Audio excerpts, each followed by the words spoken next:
है what is up guys. 30 अप्रैल 1945 शाम के करीबन 4 बजे बर्लिन के अपने बंकर में जर्मनी के तानाशाह, जिसने करोड़ों लोगों पर अपनी हुकूमत चलाई, ऐसे एडोल्फ हिटलर अपने बर्लिन के बंकर में वापस चले गए थे। जमीन से करीबन 55 फीट नीचे इस बंकर में आराम के लिए 18 कमरे थे और यहाँ पर ही हिटलर ने अपनी सर्विस रिवॉल्वर से अपने आप को गोली मार दी थी। लेकिन ये बात कई सारे विश्लेषकों और इतिहासकारों के लिए महज एक पहेली बनकर रह गई है।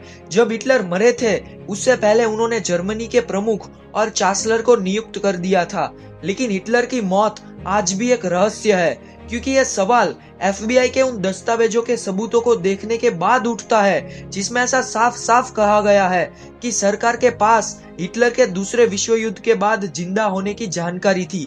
क्योंकि देखो, दूसरा विश्व युद्ध सितंबर 1945 में खत्म हुआ था और हिटलर की डेथ अप्रैल में हुई थी, यानी कि मौत के 4 महीने बाद भी सरकार का ऐसा कहना था कि उन्होंने हिटलर को देखा है। और उस टाइम पर जर्मनी के पास शरणागति के अलावा और कोई दूसरा विकल्प नहीं था, और अगर ऐसा होता तो बाद में हिटलर को भी लोग मार देते। इसीलिए अपने अस्तित्व को बचाने के लिए हिटलर को जर्मनी से भागना पड़ा।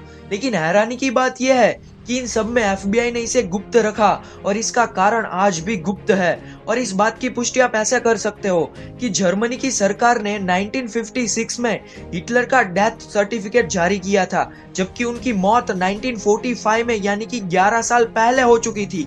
तो ये हिटलर की एक चाल थी ताकि वो जर्मनी से भाग सके। लेकिन आज भी ये बात एक रहस्य के तौर पर है जिसका कोई ठोस सबूत नहीं मिल पाया है। एनीवेज, वीडियो अच्छा लगा हो तो लाइक, शेयर एंड सब्सक्राइब कर देना। मैं मिलता हूँ आपको मेरे एक अगले वीडियो में। तब तक के लिए दुआ में याद रखना। Signing off TH, good bye.